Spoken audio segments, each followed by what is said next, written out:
Inilah kisah sejarah asal-usul ayat kursi yang sangat menakjubkan dan penuh peristiwa ajaib. Di antara 6.000 lebih ayat Al-Quran, ada satu ayat yang berdiri di puncak keagungan.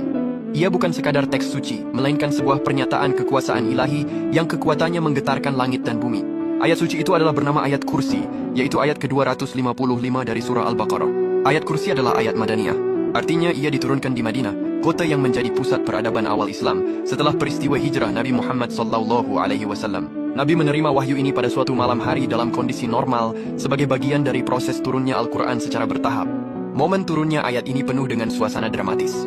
Diriwayatkan, saat wahyu agung ini dibawa oleh malaikat Jibril, seluruh alam menyambutnya dengan penuh penghormatan. Terjadi getaran dahsyat yang membuat mahkota para raja di bumi berjatuhan dan setan-setan lari tunggang langgang. Peristiwa kosmik ini menunjukkan betapa besar dan agungnya pesan yang terkandung di dalam ayat ini. Ayat ini merupakan penegasan siapa penguasa tunggal alam semesta. Keajaiban ayat kursi sering dikaitkan dengan perlindungan dari gangguan termasuk dari setan. Sebuah kisah terkenal datang dari sahabat Abu Hurairah radhiyallahu anha. Dahulu beliau ditugaskan menjaga gudang zakat. Setiap malam ada pencuri yang datang mengambil makanan. Setelah menangkap si pencuri pada malam ketiga, pencuri tersebut ternyata adalah setan yang menyamar. Setan itu lantas memohon ampun dan menawarkan cara agar rumah Abu Hurairah tidak diganggu lagi.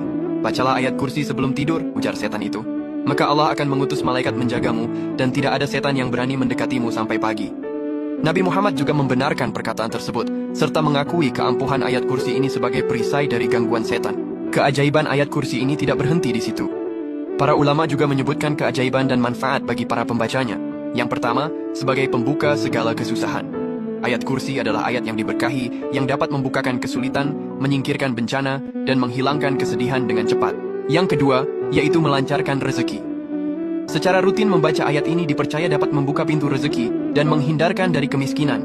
Yang ketiga, yaitu sebagai perlindungan saat keluar rumah. Jika dibaca saat keluar rumah, Allah akan mengutus 70.000 malaikat untuk melindunginya dari segala arah. Manfaat yang keempat, yaitu sebagai tiket surga dan ketenangan jiwa.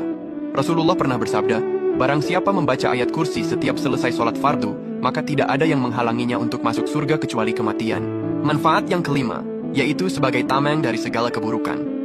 Ayat ini memberikan perlindungan ilahi dari jin, sihir, mata jahat, dan segala jenis bahaya yang terlihat maupun tak terlihat. Dan manfaat yang keenam, yaitu memudahkan sakaratul maut.